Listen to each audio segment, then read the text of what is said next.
Hey friends, welcome everyone. So good to be with you all. Thank you for tapping into this conversation. Super honored to have Mike Wilkerson with me. We've been chatting here before the interview, and we could just talk for days. Have a lot in common, and really thankful to Mike for writing a book that I really enjoyed reading, and it hit home for me in many levels because a lot of what happened to Mike was in the town I grew up in. And so thanks for being here, Mike.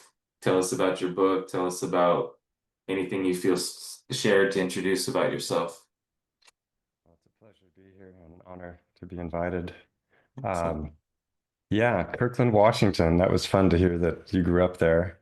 That's yeah, the town. That's the town that I was in when I got busted for hacking in 1985, which is amazing. what the book is all about. The Hacker Prince, a true story.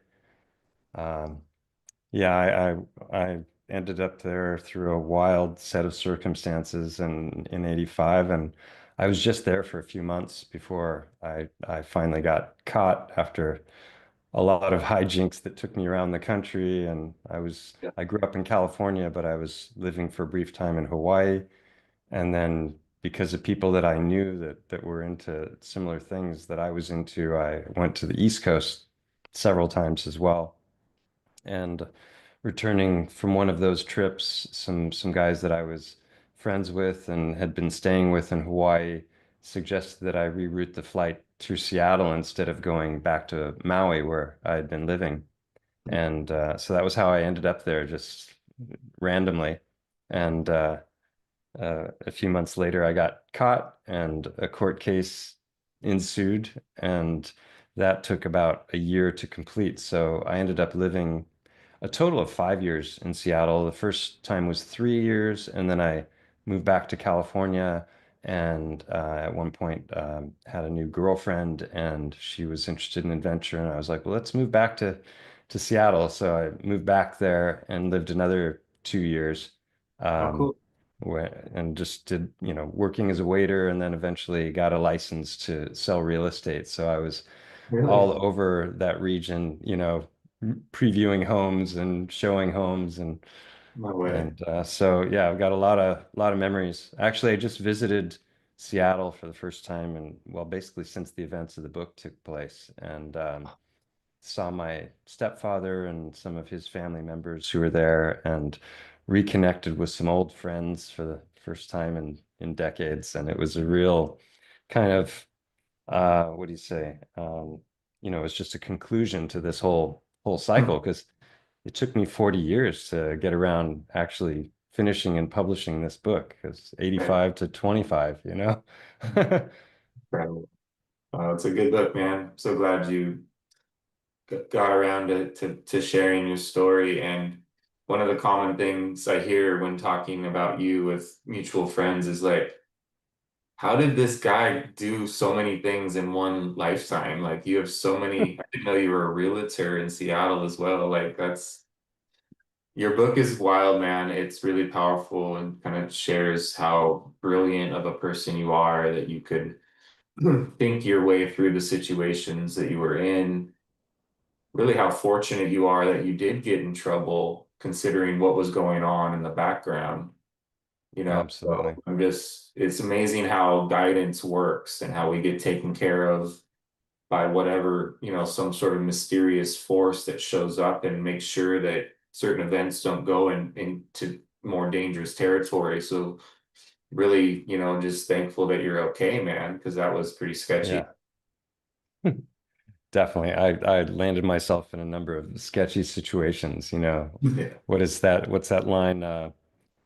Fools rush in where angels fear to tread, right? yeah, And I was kind of, mischievous when it came to the hacking stuff, and sure. had some sketchy morality, which I talk about a lot in the book. Yeah. As often teens do. So I wasn't out of the ordinary there, but in general, I'd led a pretty sheltered life, and so I was naive to a whole lot of things when it came to the ways of the world, and had fallen in with some guys that were were pretty sketchy, but seemed great to me, and but they weren't, as I found out. But I didn't find out literally until the night before I was busted, which is just crazy because I'd been with them for a while, but eventually some things happened that got me Yeah. wondering, like, wait a minute, what's really going on here, And so that naive boy woke up real quick, and there was definitely a hand of providence, at work when it came to the events and what took place, because I literally went to bed that night freaked out and said a prayer to God, like, please help me get out of this situation. And I was not expecting it to happen the way that it did. But literally the next morning was a knock at the door, and it was the detectives that had a search warrant and were coming to search the premises because I had Nice. made some mistakes and they had traced the call. And so Wow. that was how that whole thing began. But yeah, that doesn't even happen until about two-thirds into the book. Yeah. There's a whole lot before that. So people Yeah. might have the idea when they hear just kind of the a sketching of the story that it's just a computer nerd at home playing with the phone lines and getting into trouble, but it was way way more than that. Totally. Yeah. Oh man, no, it's such a page turner, such a good book. A lot of emotions for me, like really tapping into what you were going Got through. a spider creeping across the wall. Yeah, good time. Yeah. Um, Dude, yeah, amazing. So glad, and I highly recommend it to people to read. It's you really I felt really like I was there with, like you really are speaking in a simple enough way that you can really invite the reader to experience kind of what your process was in this incredible book, man. So, Yeah, I um, tried to make it techy enough that like the yeah, people who are into that sort of stuff would be, happy with the descriptions and the detail, but also presented in a way that was really approachable to just the layman who's not a techie and maybe not even interested in hacking. The story was the most important thing, not yeah, not the details of how I did the things that I did, though I do go into those, but it's not exhaustive or boring for people who aren't into that sort of stuff. totally, yeah, and it just your childhood, everything building up, and then how you go back and forth, and it wove really well. It's really fascinating. It just all the stages of your development as a kid and meeting your stepfather before he became your stepfather, like just so cool how the universe lets you know things that are coming in and just it shows that you lived a magical life, man. So thank you for sharing it. Yeah, Thank you for reading it and enjoying it. totally. Yeah, I'm really thrilled with, the response that I've gotten from a lot of people that I have tremendous respect for, many of whom are published authors themselves, and yeah, they've praised the writing style and the flow, and I've heard from many people that it is not only a page turner, but that it reads like a movie. So Stephen Young read it almost the whole book on a flight, and he's like, I felt like I was watching a movie as I yeah, read yeah. it. It should And be. It'd be a great movie. and for you, having grown up in the like Yeah, the area where half of that book takes place, that must have been fun as well. it really is, Literally man. Yeah, down the street from where I got caught. totally, totally. Yeah, yeah, and then the fact that you knew that you had been to Kirkland to visit your grandmother and you were like sensing that you'd been there before as a child. Yeah. That's super crazy. You ended up not far from where she lived. Hmm. It's, Yeah, anyone who knows my YouTube channel and my research, which is about completely different stuff, yeah, knows that like synchronicity has accompanied me yeah, through, the entire inquiry, investigation into these subjects, which I'm sure we'll get to later. But yeah, um, synchronicity has always been a real big part of my life, and I literally knew two people in the entire state of Washington, and they both were living a quarter mile from where the condominium was that these guys that I was visiting had rented.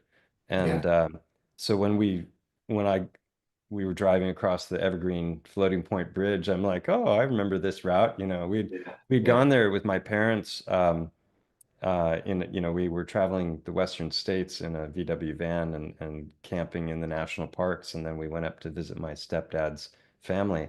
So that was why I recognized the area because I'd been there like 3 or 4 years before, and I was 18 at the time. So it was, I was pretty young, but I'm like, this is the same area. And then we took this exit, and I'm like, this is the same exit. And then we're driving down the road.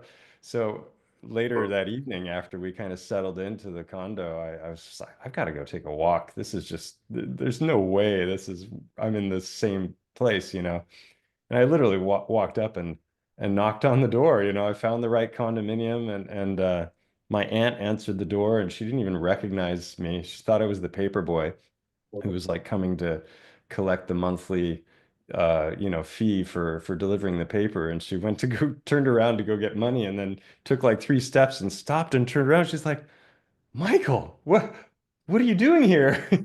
Where are your parents? It was just like it was so hilarious. But that's just like one of dozens and dozens of those kinds of crazy, synchronicities that I could tell stories about, and I have on my channel when it comes to other topics. But yeah, I got very lucky when it came to the timing of it all, because basically a year later they passed a national law that made hacking a real big deal. And yeah.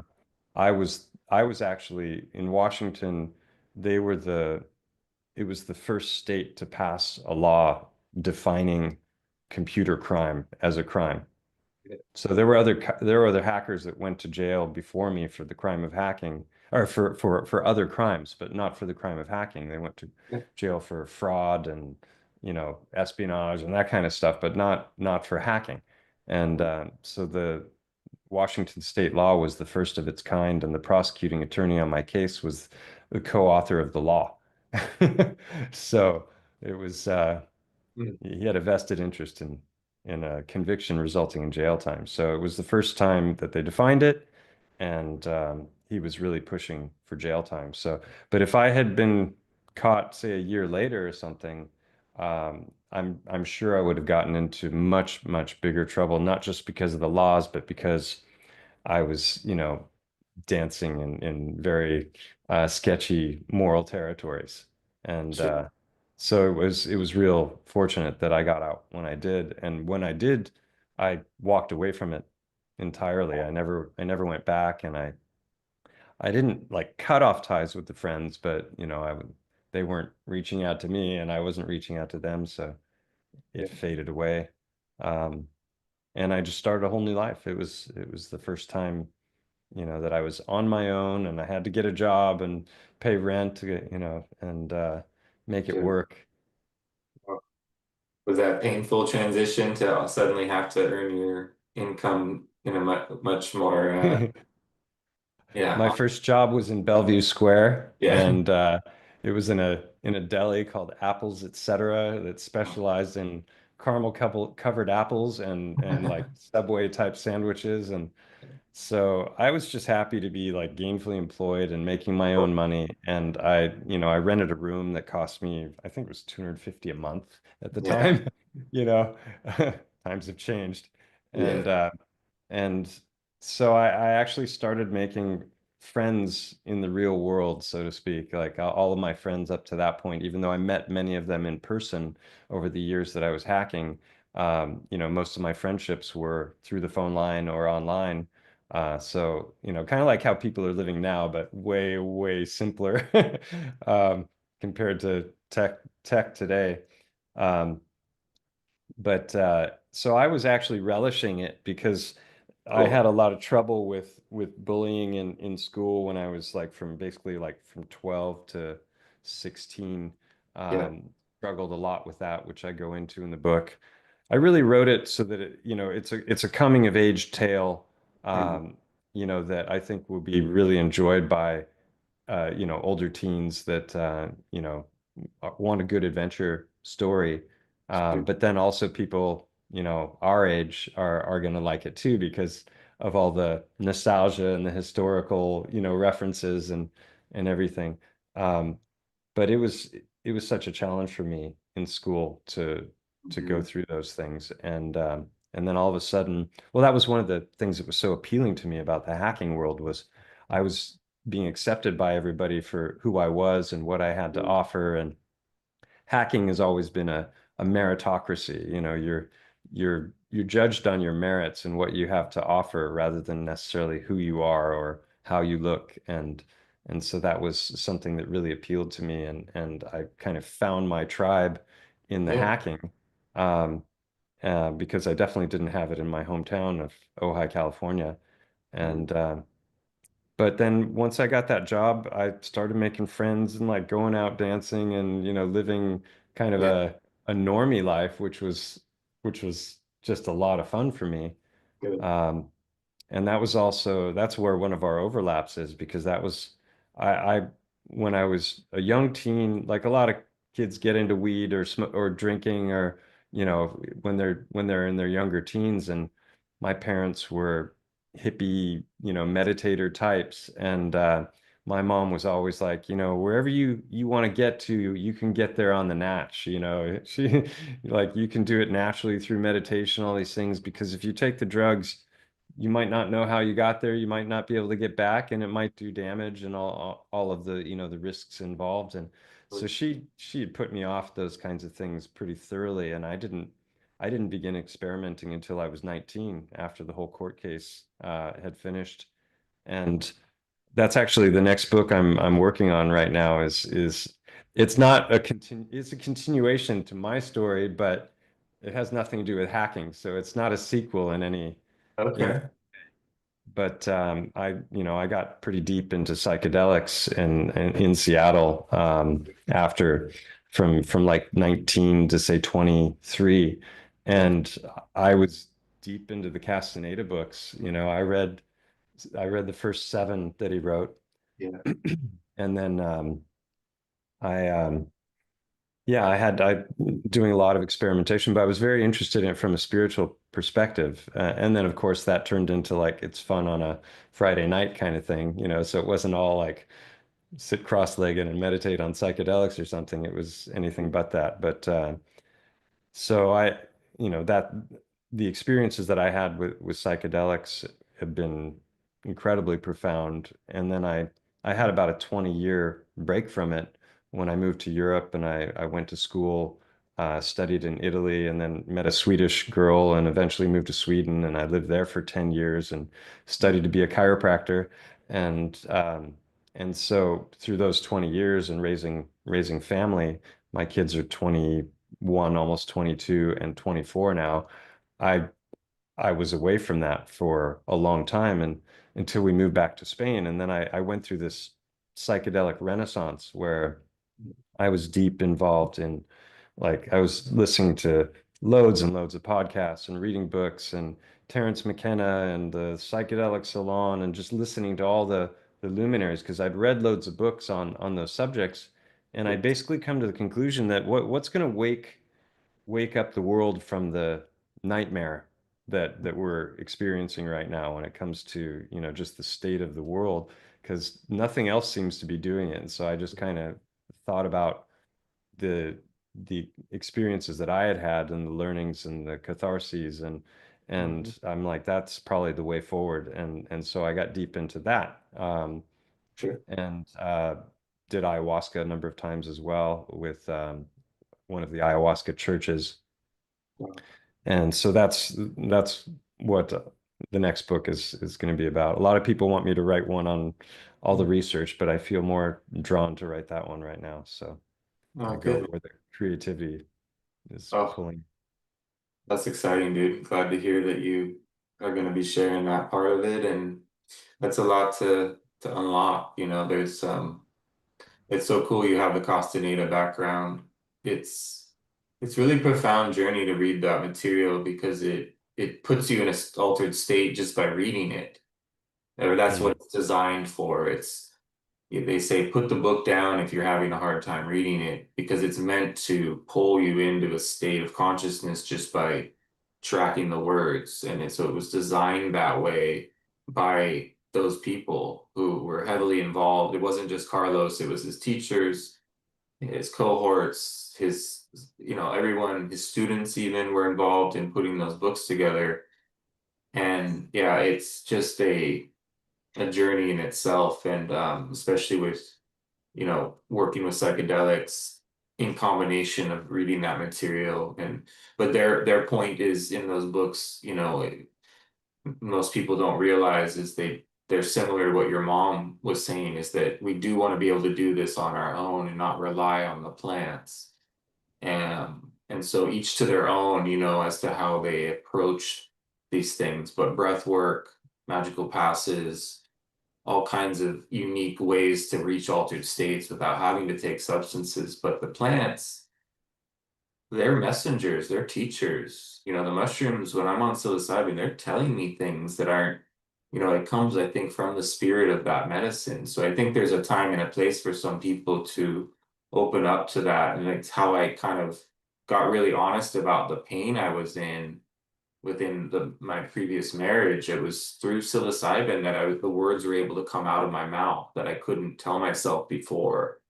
And it was just so Mm. beautiful to finally be able to say the things that I didn't want to face, but I couldn't stop it. The mushrooms sort of forced it. So, yeah, I love that we're on that subject, and I can't wait to read your experiences. And yeah, if there's anything you want to share today around your journey with psilocybin or ayahuasca or any things that you felt that were profound for you. Yeah, well, I had a pretty rosy view of it all. And what I found was that what was being covered in mainstream media also had a pretty rosy view when it came to psychedelics. Like, Sure. go to the rainforest and find yourself, and go to some ayahuasca village and heal. Um, and I was, totally on board with those ideas, but it was really 12 or 13 years ago that on a psychedelic trip, uh, had some reflections or insights that had me just wondering, like, wait a minute, what's what's going on here? And it had to do with I flashed on the movie Pinocchio, the Disney movie, and it was this scene where Pinocchio goes to Pleasure Island, where it's like anything goes. It's like Las Vegas for adults. It's the child version of that where they're ferried over by the jolly, chubby ferryman who's really friendly, until midnight when he turns into a sinister trafficker. And there's a whole lot that's like encoded into that movie that's very deep. And so that caused me to become curious about connections between Disney and the occult.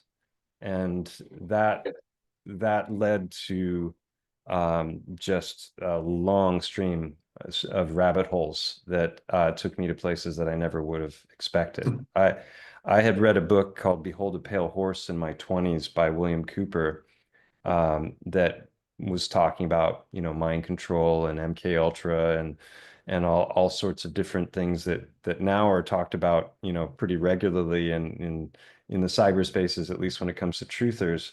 But back then it was, unknown to the vast majority of people. So I woke up to that stuff in my early 20s, and it shaped my worldview and caused me to constantly question everything when it came to what was coming out of mainstream media. Yeah. Um, and I knew that those kinds of programs existed and were being applied on a widespread basis to the populace through media, but I never really understood to what degree. And I'd kind of put it in the back of my mind because it was either like, head for the hills and become a prepper, or just focus on like doing what I could in the real world to to make a difference in a positive way. And so I opted for that route. I figured, you know, if you extract yourself from the system and the system continues to thrive, and eventually the totalitarian boot comes to your little camp out in the wilderness as well, you know. So it's like we can't, I don't know, I don't necessarily think the Luddite approach is the way to go when it comes to affecting change. Mm. So but in looking into all those things, after this trip 12, 13 years ago, I started to find a much more sinister side to psychedelics. And you know that the intelligence agencies were deeply involved basically from the get-go. I mean, going back to the 40s, it was already a CIA project to like roll out mushrooms into the mainstream consciousness in the US. And so that was a pretty harsh awakening for me because it also, I, the more I dug, the more I started to see that a lot of the key players within the psychedelic community had direct ties to either sketchy occultic organizations or intelligence agencies or both. Mhm. And these were people that I had considered, you know, heroes of one sort or another because I'd read their books and I was inspired by them. And basically, what I realized is that my almost my entire worldview on psychedelics, apart from my own individual experiences, which were at times very harrowing, but also generally positive, because even, you know, the what I would call a bad trip, I had, you know, great learnings from. So was it a bad trip or a good trip? You know, it's up, you know, for the individual to decide. But I started to understand that these these were the people that were promoting those ideas. And then I came across like attack shamanism as a, you know, as a thing that there's like actual brujos and sorcerers that are using these substances for the purposes of blowing people open and, you know, accessing them, and you know that those dark episodes or the purge that happens on ayahuasca, these things that are said to be these very positive things, that in some cases it might be the infiltration of an entity that's actually come into the person, rather Mhm. than what I was taught, which is this is just, you know, psychedelics, mind manifesting, or Mhm. they used to be called psychomimetics, which is, you know, mimicking psychosis. They were Mhm. called telepathine once upon a time because people had telepathic experiences. But then also, you know, the word everyone likes to use now is entheogen, which is, you know, generating God within. They all Mhm. sound wonderful, but I'm also fond of a term coined by Jan Irvin, who I'm sure you're familiar with, who he calls them suggestogens, right? Mhm. Sure. Because they put you in this incredibly suggestive state and make you vulnerable to influence, Yeah. which seems to be the purpose. So yeah, there's a whole lot to tell there, not just describing the experiences that I had, and those are crazy Mhm. tales, but also weaving in these other subjects, which I think are really important because we get people like Rogan and Hancock and a lot of others, and it's like every time you see them talk about these kinds of things, it's always, you know, it's always in this context of how beneficial it is, and they're not really talking about the extreme risks that people are running, and you know, and how many of the people who are administering these things are either just like not qualified to, or might be actually coming from you know, self-serving places. So Mhm. that was a real harsh awakening for me about 12 years ago. And I literally stepped away from it, and I'm like, wait a minute, I can't, I don't know what the truth about these things is because so much of the information I got was from nefarious sources. Sure. So if I don't know the truth about it, I'm gonna pause until I find out enough that I can start to feel comfortable about what, you know, what is really going on when you're consuming these.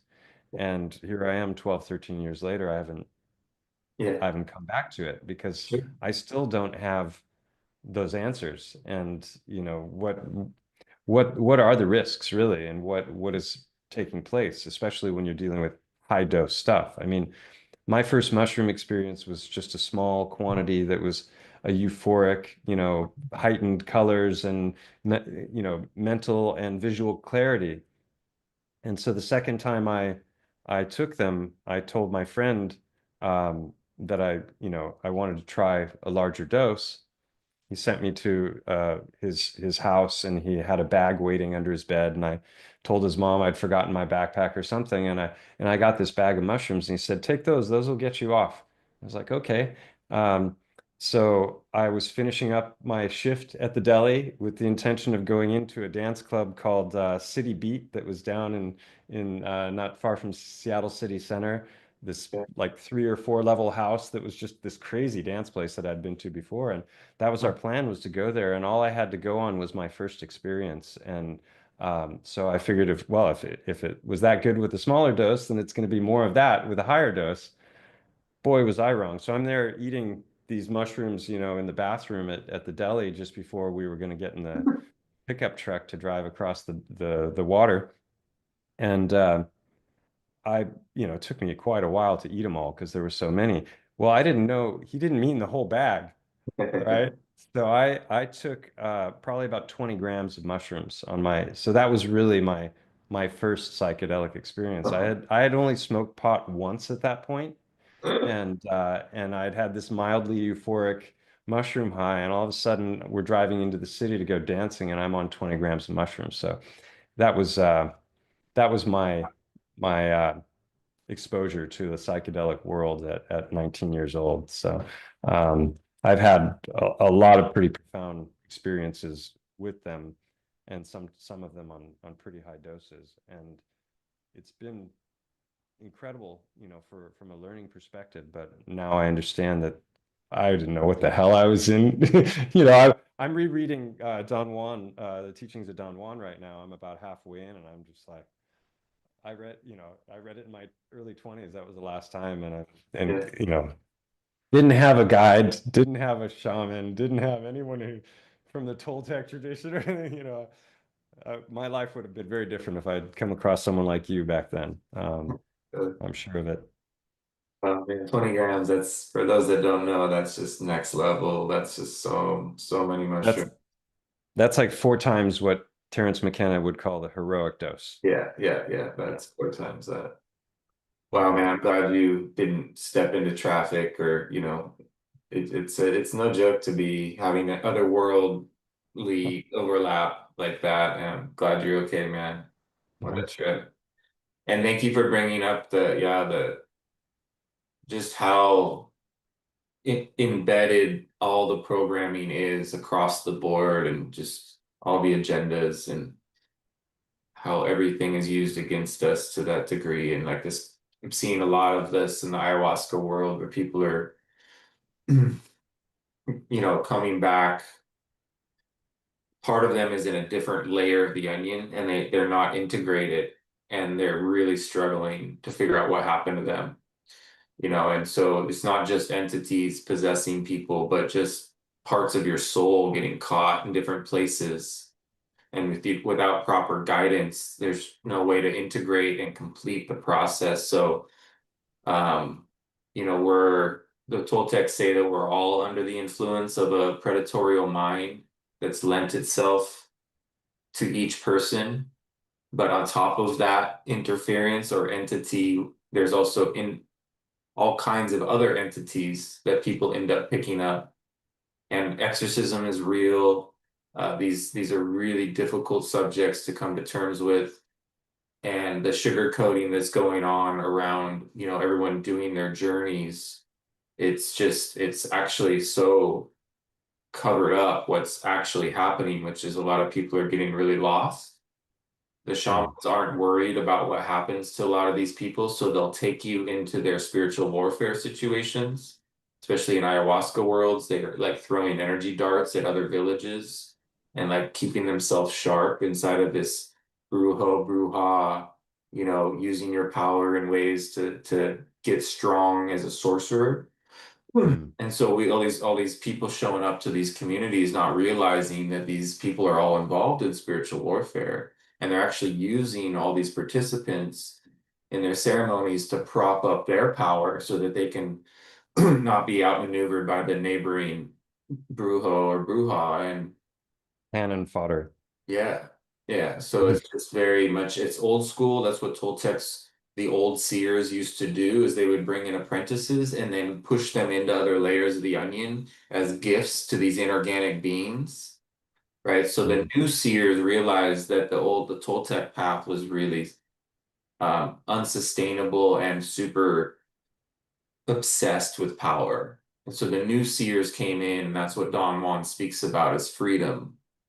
He says sorcery is a dead-end street, but we do need to understand it in order to find the middle path. So there's like the path of ignorance, and then there's the path of knowledge. But we need to find that middle path of freedom so that we're not misusing our power and or avoiding our power. And it is the time that we're in that all these people are taking their journeys. And then, but what I'm seeing with ayahuasca stuff is that people just keep going back over and over and over and over, and they're not integrating their experiences. They just keep chasing that high. And I think the plant is very suggestive and gets you to sort of almost be a servant to it so that it can reach more people. Because the more people that commit, it's a cult that's just growing rapidly. And I think that's exactly what happened. I think Carlos Castaneda was intervened with by the CIA. He talks about this, that they came to his house. He said it was a very disturbing experience, but they said you can't keep writing about these things that with the plant medicines because it didn't fit their agenda. It was showing the dark side of it. And so Right. his books were meant to go all on about so many more power plant experiences that he had, because that's the kind of person he was. He thought that's what mattered. I'm so Mm. glad he had to go in a different direction because he started talking about things that really pull you out of the realization or make you realize you don't need the power plants. And that's what I teach of these movements. You can do this type of breathing with the recapitulation you can do. It leads to being able to use dreams in magical ways. And then you don't, because Don Juan was very adamant to say that power plants damage our energy body in untold ways. And so it's not, it may be an appropriate thing to do at a certain point in your life, but it's like, you know, Bilbo in The Hobbit, when he puts on the ring for a while, it works fine. He's innocent. He doesn't know the power of it. But then he becomes aware of the power and it starts to corrupt him. Mm. It's very, I think, important. Not that Tolkien was trying to help us necessarily. I don't know how these famous authors, what their agendas are either, but there's so many secrets being revealed to us through Hollywood, through books, through the Grateful Dead scene, all the acid test stuff. There's so much material there to look into.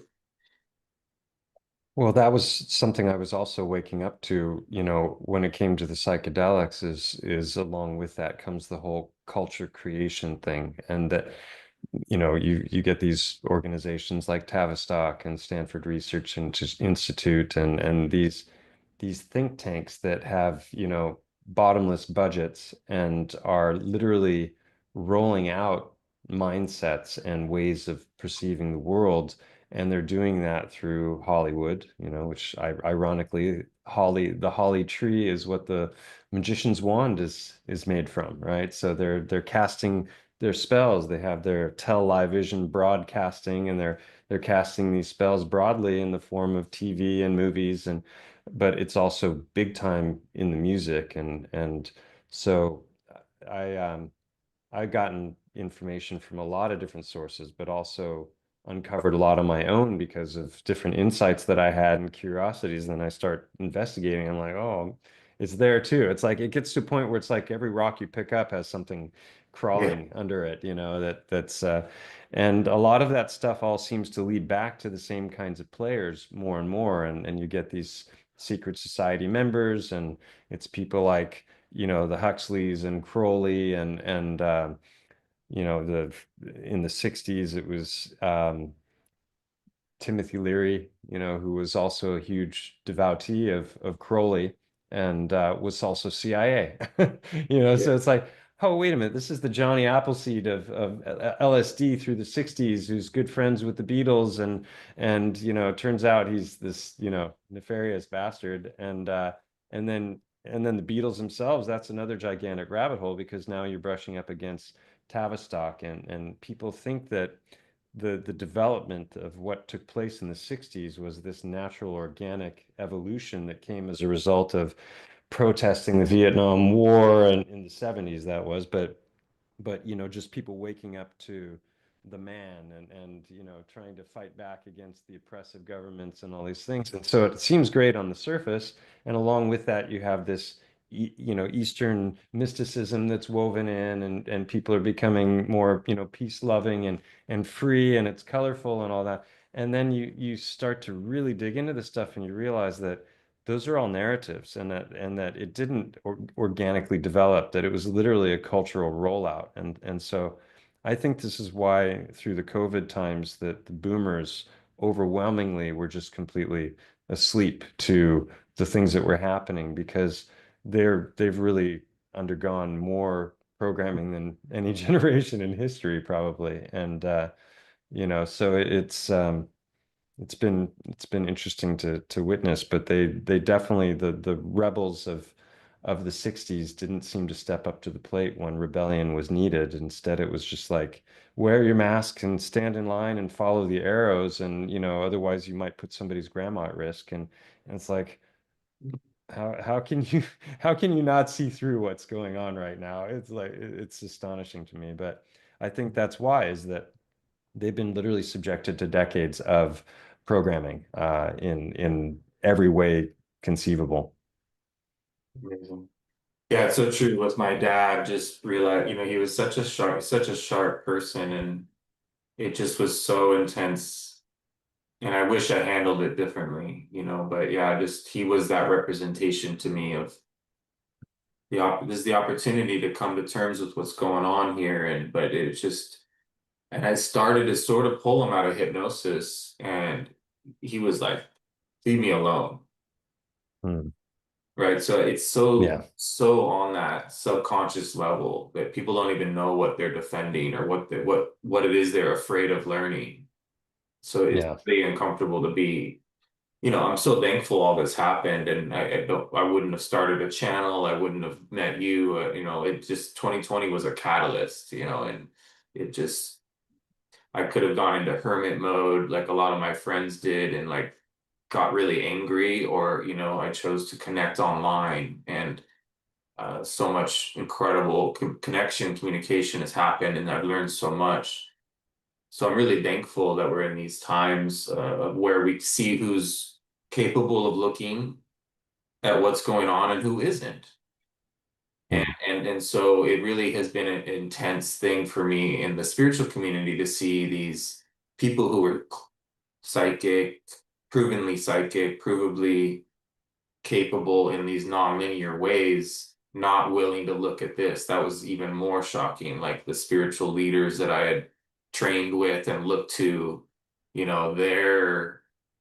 they're still in this concept that that's all conspiracy theory, and they're still somehow functioning in this spiritual world, doing really cool shit, but somehow maintaining this armor around letting their walls fall in. They're too delicate and too exposing for even people who claim to be seers.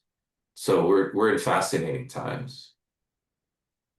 yeah. I know people who are literally lifetime meditators, Yeah. that like serious meditators that have, lived on diets, and had a disciplined practice for decades, Sure. who fell for all of it. And that really got me questioning, because I've never been a meditator. I meditate in some ways, I suppose, but not like sit down and repeat a Okay. mantra, or I don't know, thinking is my meditation, I guess.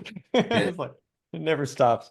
But to see people who have undergone like a lifelong spiritual inquiry be so completely oblivious to the very, very easily provable and obvious programming, Yeah. was a real eye-opener for me because I realized, okay, that means that you might be achieving these heightened states of awareness and maybe have spirit guides or whatever, but they're not guiding you here to see Mhm. through the bullshit. And that's a big red flag because we are physical and spiritual beings simultaneously. So if your whole focus is elsewhere and you're not, attending to what's outside of you or going inside of you, Mhm. then how truly profound is your spiritual teaching that you're following? And so I really, yeah, I don't know how to reconcile that, but it was an interesting thing to witness, and I saw it happen with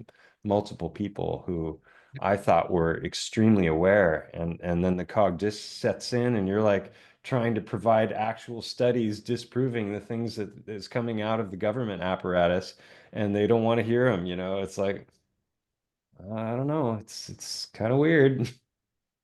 Yeah, very much exposed what I would call now charlatans. Like I just can't accept that they're the real deal like they claim to be because something's got a hold of them that's keeping them in just a certain area and they're of service to that program now, right? They're Yeah. being used. It's like Yeah, every it's like Toto pulls back the curtain and then Dorothy goes, just pulls the curtain closed again, It's like yeah, there's a dude there manipulating levers, yeah, like yeah.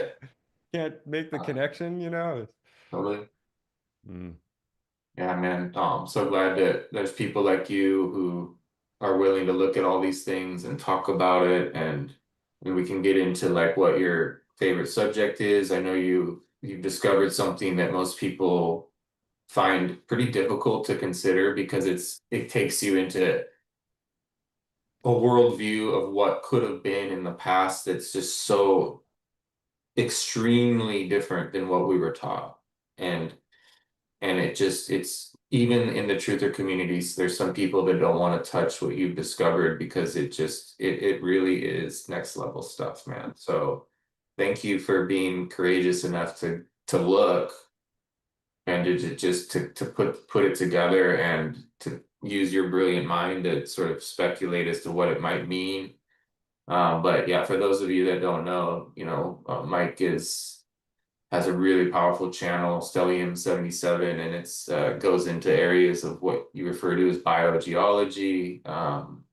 And so how did you land there? What's been your journey through these different deceptions and what, have you discovered as of late within what we might be standing on or what's going on as far as like Sedona or places that are really like how did this how did this process occur in order for these objects to look like this now and what are these objects? And so I'll let you just get into whatever you feel called to share.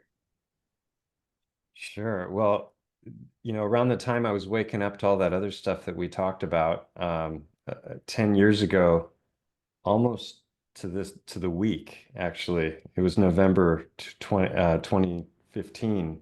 Cool. I was having an art exhibition with this art in a big gallery, and I invited one of my patients to the opening, and she brought her husband, and they really liked the art. And then he eventually started with me as a patient, and his name is Alex Michael. He's also known as Conspiracy Music Guru, Yeah. which he wasn't at the time. That came later. Um, but he came to me as a patient, and we were just comparing notes on all the different conspiracies that we had looked into and had confirmed were actually real. And it was a real fun meeting of the minds. And I was like, this guy's awake, and it seemed like the kind of guy I could be friends with. And then at the end of one of those meetings, he brought up the subject of flat Earth. Yeah. And I felt this sinking in my stomach, and I was just like, "Oh my gosh, how could he go there? Like nobody could be that dumb." And so it was really disappointing to me that as bright as he seemed, he clearly lacked discernment because he couldn't like understand that that was the dumbest thing you could possibly imagine. And so I just kind of smiled and nodded, and yeah, he suggested I look into it. And so he came back a second time, and a similar thing occurred. And this time I was just like, okay, now I have to look into this. It'll probably take me 5 max 10 minutes to debunk. I'll just get some photos from satellites and some live stream from the ISS, and and it'll be a done deal. And so the further I got into it, the more in the weeds I got, because he was able to shoot down everything that I brought him, and everything that I thought that I knew of that was proof of the heliocentric model turned out to be inaccurate based on, false information or poor conclusions. And so, uh, I was looking into that for a couple of years, and Sure. it was a real mind blow, because I don't identify as a flat earther, because I think ultimately it's a false dichotomy, and that, it's either a sphere or it's flat, pizza in space kind of thing. Um, but I think that that's really just a divide and conquer strategy there. It's like get people squabbling with each other about what it is, when in reality it's something far more profound, in my opinion. And I won't go into that, but um, so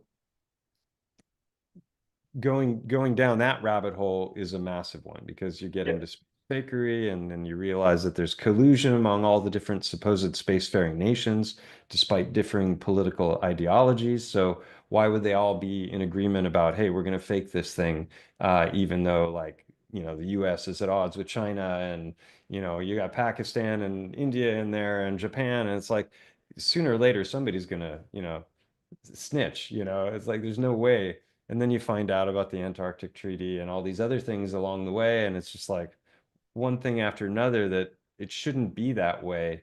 There should be mountains of evidence for what they're claiming. And then when you start to look for just really, really simple stuff that should be there, you find that it's not, like something like a 24-hour stream from the ISS, where the curvature of the Earth is accurate for the distance they are from the Right. Earth, but also that the weather patterns actually match what's happening below. And you can confirm that what you're seeing below is accurate for the time of day and where the IS. None of that is possible. It's always cloudy, and it's far too much curve. It just anyway. For people who haven't gone down that rabbit hole, I might sound like a total lunatic at this point, but the so getting to a point where you're like, okay, I don't know what it is, but I know what it isn't, Yeah. right? And there's a concept in science that falsification is independent of replacement. You don't have to have a replacement functioning model to debunk a faulty model. Yeah. And a lot of people don't understand that simple logical maxim, that you don't have to provide some working explanation of the nature of existence to show that what we've been told is inaccurate and doesn't actually match observable reality. There's no discernible motion, there's no discernible curvature, we see too far, it goes on and on. You can't have gas pressure next to a vacuum without a barrier, and it's just et cetera, et cetera. Um, so as I got deeper and deeper into that subject, it led to all kinds of other subjects, like hidden history, the Tartarian Empire that once existed, that was very widespread, that we're not taught about. I didn't major in history, but I majored in Italian cultural studies, which had a lot of history and history of art and architecture and all these things. And I lived for 3 years in Italy. And so I've seen a lot of that stuff up close and personal with my own eyes, and been inside the buildings. And when you start to dig into the narratives of how and when those things were built and who built them, and you find out that the same kinds of structures are all over North America and on every continent.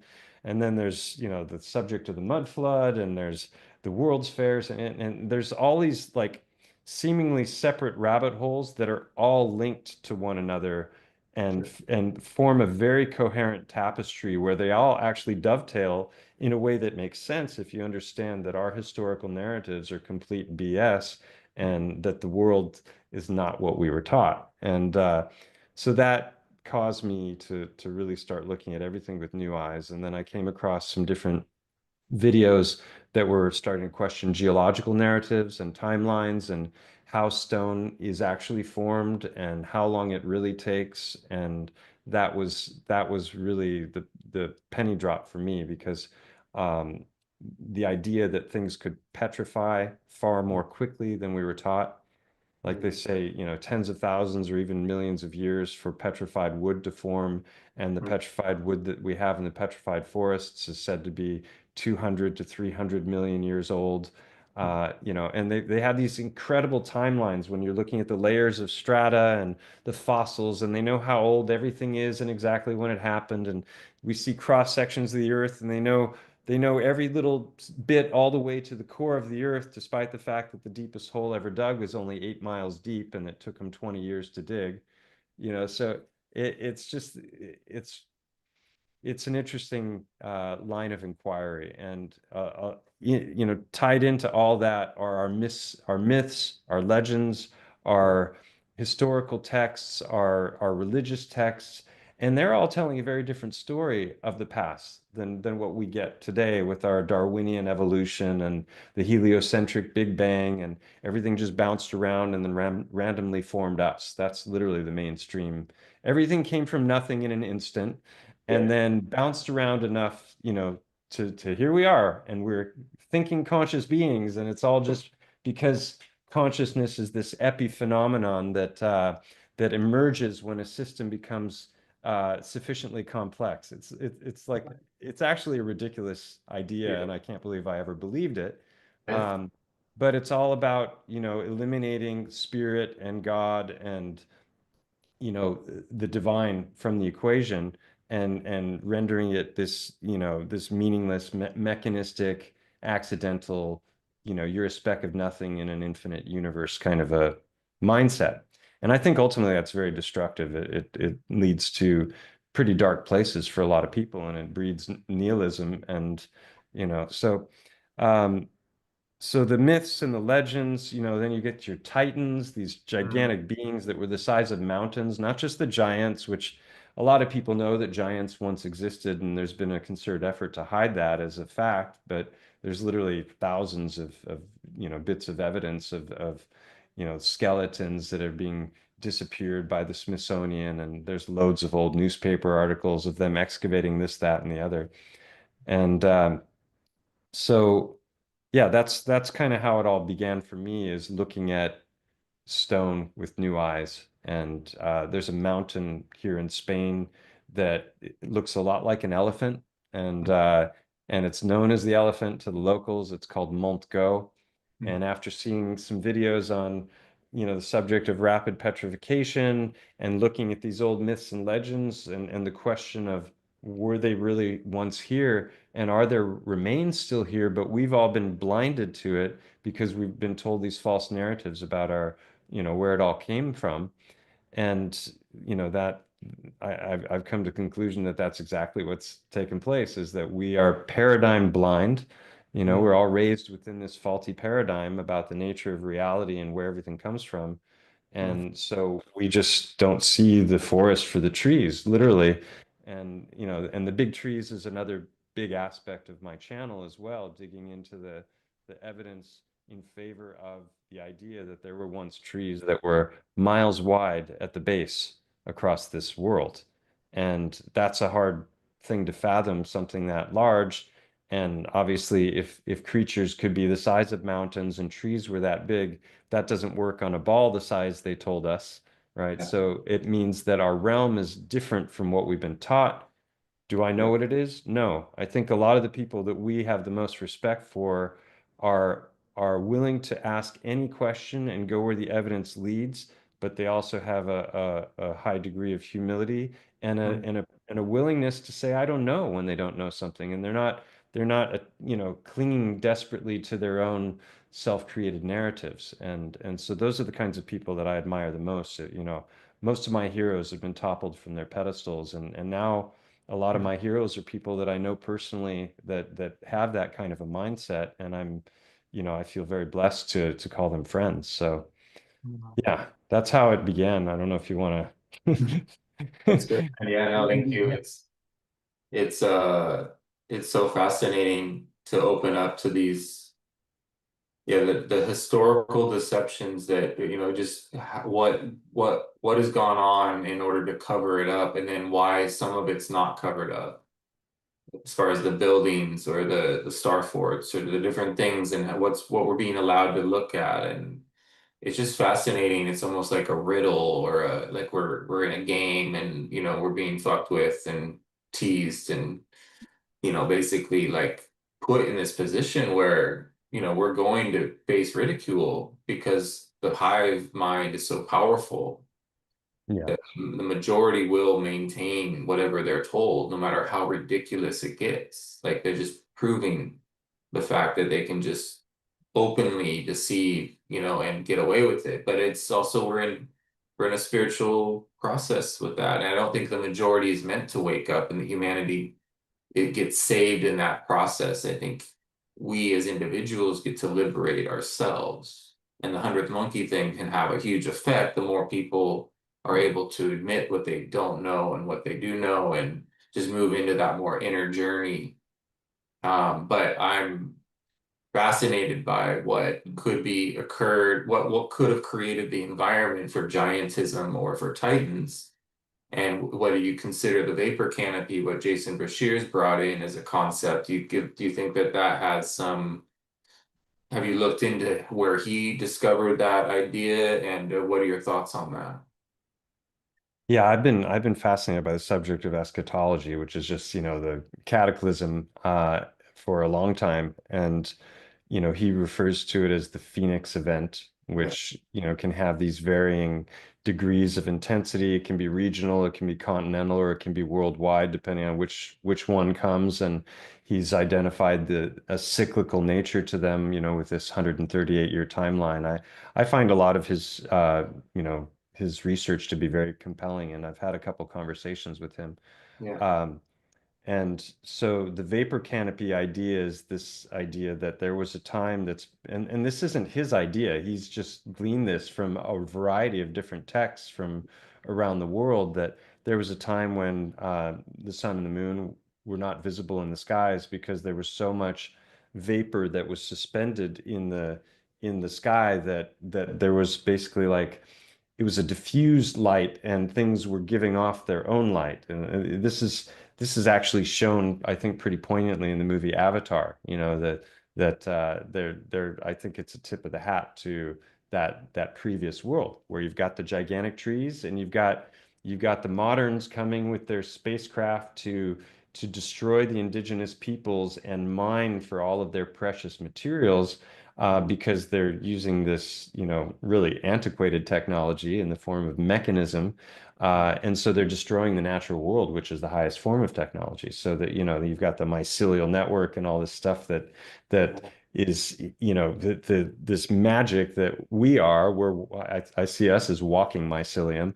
And and so they're coming in with this destructive force because they want to harvest these different materials. I think that happened, and I think that there was some, cataclysm that brought us into this world that we're in now, where we see the sun and the moon. We don't have this vapor canopy, and also gigantism in a pressurized system is just a fact. There's different scientific experiments where they've pressurized a room, and I don't know if they increased the oxygen levels or CO2 or what they did, but this like a cherry tomato plant became regular sized tomatoes by the thousands in yeah, this atmosphere that was more conducive to growth. And even in the mainstream narratives, they're talking about these times, not just the dinosaurs, but in general, that everything was bigger back in the day. And there's 200 centimeter wide dragonflies. So if a dragonfly is 10 or 20 times larger than it is today, everything else could have been 10 or 20 times larger, right? So it's not so far-fetched, because even the mainstream geological narratives are talking about these times where everything was bigger. I don't believe the dinosaur narrative at all. I think that's just a fabrication, probably a clever way to hide giant bones as well. They get the giant bones and they just mix and match until they have some new dinosaur breed that they can announce. Um, but yeah, so that you've got the gigantism that could come about through different kinds of atmospheric conditions. I think in general, we might be like, if you think of a toroid or a vortex, like we might be downsizing, you know. I think Adam was said to be from the Bible was said to be like 100 feet tall. Mhm. Um, I don't know where that comes from, but I've heard that from a few different places. But giants and titans were spoke about as fact in the apocryphal texts. You've got the book of Jasher and the book of Enoch, where it's literally describing the angels going to work at the giant trees to bring them down because God is about to send the flood to purge the realm of all the corrupted beings. Mhm. So that's a fascinating, little story that was taken out of the Bible. Wonder why. Maybe because it's, cluing us into a real past. And you come from this Toltec tradition. I don't know what the Toltec traditions are when it comes to these kinds of things, but I know like the Salish Indians and others, they've got what was it, the Hopi as well. You've got the Blue Star and the Red Star Kachina, which are these omens of cataclysmic events, and they talk about transformer stones. They talk about creatures being turned to stone.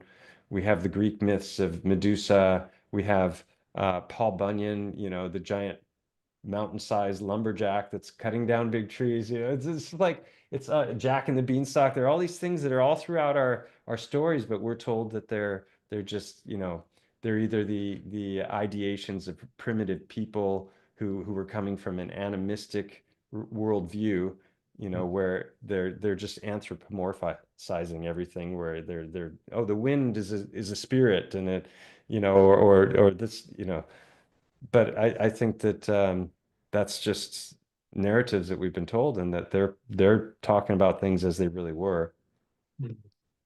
Love it, man. Yeah, it's so much more interesting and so much more potential. The Toltecs say that this is a world of power, and that the sorcery was very real, and so you could even shapeshift. Like a werewolf is a real thing, and these brujos and brujas were using power in crazy ways. So we were interacting in a much more intense, wild world, very likely, where there were large creatures, maybe even hunting us at a point. But I love that that you're willing to speak about the dinosaur thing. It's just like that word didn't even exist before like the mid 1800s. There was no word for it. And then all of a sudden it's like everything. It's the fossil fuels. It's how, we're gonna run out of oil because the oil comes from the dinosaur bones. I mean, And and it's then limited, so we've got peak oil. yeah. We got to have all that military industrial complex in order to sequester those limited resources, you know. So then it justifies your military buildup, because we got to have all that oil in the Middle East, and then the dinosaur strike that justifies your timelines in the heliocentric model. 65 million years ago, a comet struck. Mm, Well, the comet strike is the biggest fear factor for needing to colonize space, because if we don't yeah. get off this Yeah. world in time, then another rock could come and wipe us all out, and then we'd be all, wouldn't we be bummed that we didn't make the efforts to, go to Mars? Oh, As if there was anything on Mars to survive with, it's just like the whole thing is so stupid, but that becomes an endless black hole for all kinds of, both normal budgets, but also black budgets. And mm, now we've got Space Force, and we've got all these spacefaring, nations, and it's just like the more you dig into it, the more ridiculous it all is. But it's a mm, big money pit, and it's really good for mind control and for convincing, people that there are all these things that we need to fear. Nuclear power is another one that's, it's based on Einsteinian physics. And have you had Mark Gober on yet? I mean, yeah. both him and Stephen Young's books completely dismantle heliocentrism and Einsteinian physics, and why are they doing that? Well, they've got to throw out the ether, because if people know the ether exists, then we can clue into all kinds of different ways to get energy, not necessarily for free, because you got to create the infrastructure. But we live in a realm of manufactured scarcity, Mm, and all of these narratives tie together in creating this illusory worldview that everyone has bought into. It's like a collective nightmare. And Mm. Mm. so I Wicked. coined the term prospiracy because, you know, I like this idea that certain rabbit holes, when you go down them, like virology or dinosaurs or nuclear power, the deeper you go, the more you realize that the monster has no teeth, and Mhm. it leaves you feeling more empowered, not less empowered. And So, you know, that's why I like that term prospiracy, because everyone's always talking about conspiracy, but you know, mm, when you dig into nuclear power and you realize that Chernobyl is a thriving ecosystem, there's mm, 4K drone footage, you've got, you know, Fukushima was supposed to kill all the life in the yeah, Pacific, but everything, nobody talks about Fukushima anymore. I mean, wasn't that a meltdown? Shouldn't it be like totally. creating problems for thousands of years to come, according to the mainstream model? You know, and Nagasaki, Hiroshima, those are fine. You know, millions of people living in those cities without, you know, massive spikes in cancer rates. So it's an Oh, empowering thing. it Uh, is. but, you know, to get there, you've got to also go down a lot of dark rabbit holes that can lead to some pretty, you know, places that can leave you in despair. So hopefully it's good to have a sense Good of humor point. as well. Yeah, yeah. Oh man, that's so you covered a lot there. It really is so healing just to be in conversation around these subjects and to, yeah, it's the fear narrative that's being pushed. When you really get to the core of it, then you realize, wow, we don't have as much to be afraid of as we're being told. But then there's this other layer of fear. Well, there's a powerful enough group of people that make sure these lies maintain. And to sort of go back into grade school where the challenge, where they wheeled the TV in for us to watch the Challenger blow up. Like the MK Ultra stuff is so dark when it comes to what they're willing to do to kids. Cartoons, fairy tales, just the whole thing. And I think the heliocentric thing is kind of the most hardcore as far as how hypnotic it is and that it's hijacked people's ability to think for themselves because you're being told something that's just so ridiculous, but at such a young age, you don't want to be the one in the room questioning Yeah. what's going on. And so you just start to make this adjustment to something that's nonsensible. It cuts you off from your senses. And if we have access to our senses, like they say that cannabis didn't work for MK Ultra because the cannabis sort of taps you into your senses in a way that's not as controllable. So they were trying to figure out how to work without one. So a lot of my And discoveries came, you can see through incongruent people yeah, far more easily, right? You just like sense that something's not right about what they're all about or what they're saying. yeah, When it comes to Earth shape thing, I like 10 years ago, I realized that when you really go into it and you start to see how all these different subjects overlap, you know, yeah, both the interesting things that we're talking about with star forts and Tartary and World's Fairs, and but also in the ways in which such a deception could be brought about and all of the different parties that would have to be involved and working in cooperation and coordination in order to maintain the illusion.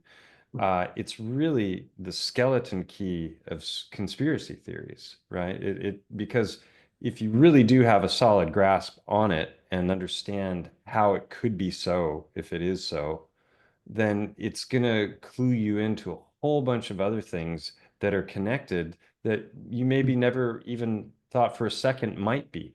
And so it's really it's I see it as, and I've said this many times, an intellectual rite of passage to go down that good. path Yeah. and to actually do it with intellectual honesty to the point where you can start to exercise discernment and know, you know, what is real and what isn't. I mean, pinning down the truth is not an easy thing, but it's a lot easier to you know, pick out the flaws. And you know, that's where the neti not this not that principle comes in really nicely, is like, I don't know what it is, but I know what it isn't. Yeah. Yeah, it's you know it's the rite of, I like the rite of passage idea. It really is because The hypnosis is social at its core. People don't want to be socially, they don't want to lose their connection to their friends, groups, to their way their parents see them, the way their teacher, they want to make sure everyone's at their funeral when they die, and they don't want to lose friendships. And it really does, it's a revamping of your life to not be afraid to talk about these things publicly. And so it really gives you that journey into a type of freedom that most people are uncomfortable with.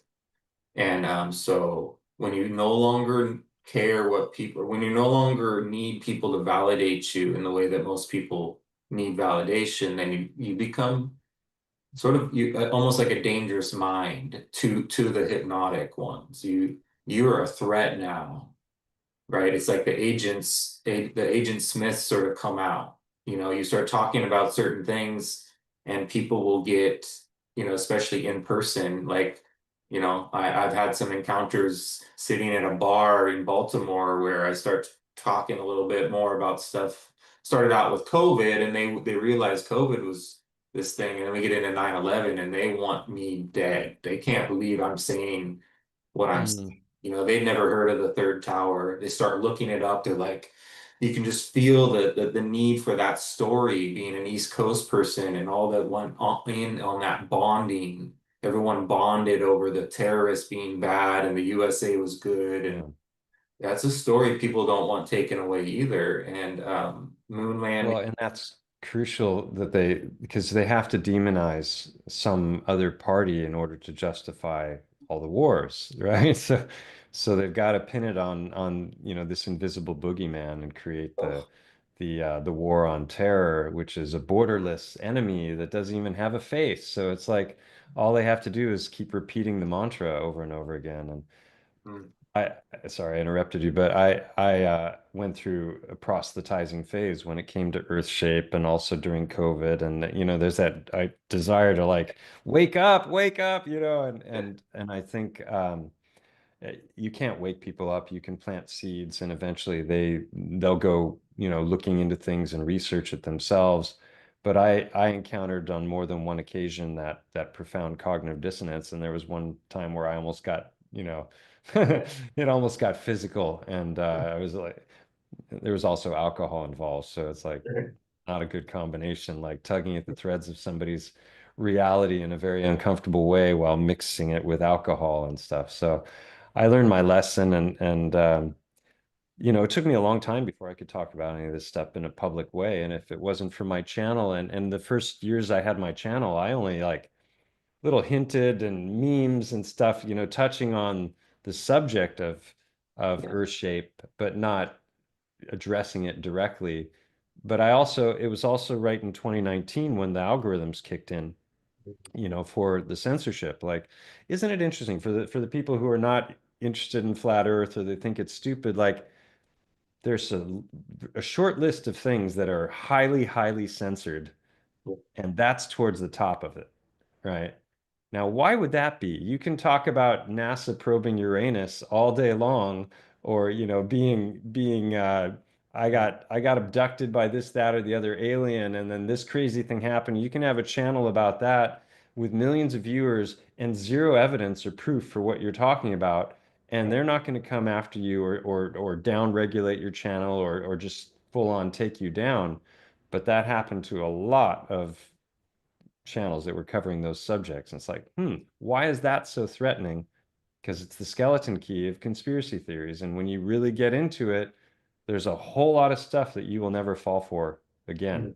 Mm, And mm. and so I think it's very, very threatening to their narratives for that reason. Yeah, there's like a healing that happens when you just allow yourself to observe things without any story and just question, what am I looking at? Like Amanda Vollmer talked about the moment she realized it was based on her senses. Hmm. It wasn't based on anyone's story. It was just like it's really profound to just recognize that there's a local sun and a local moon and that they're the same size. that we're not moving, but things are moving around us. Because that's what we're experiencing with our senses. And so for Right. them to take that away from us and make it this complex story is the same thing that's happening in the realm of sorcery, is to make it so complex that you end up not being able to just simply be. And that simplicity takes away from all the fear programs. It's like an embodied experience. And it doesn't mean you know the totality of what's happening. In fact, everything becomes more and more mysterious. And so it is almost a spiritual journey to move into the realms of deception, to come to terms with what is operating as a hijack to the way people think for themselves.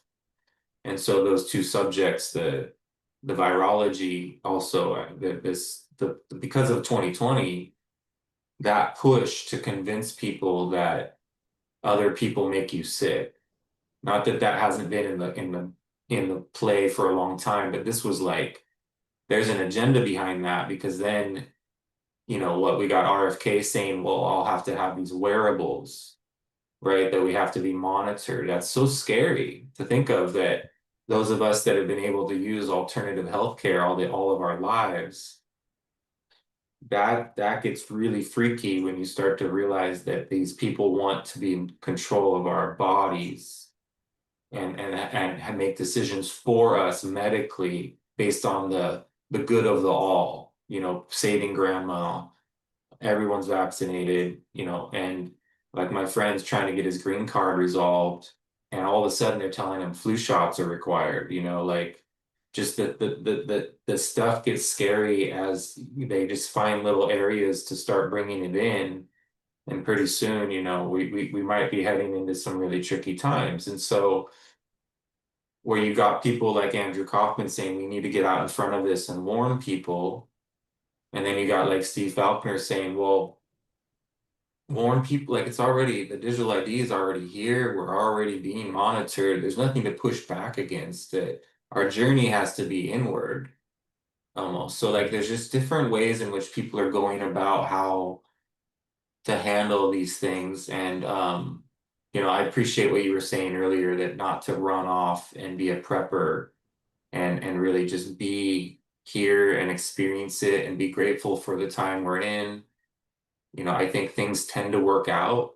I think there is a way forward.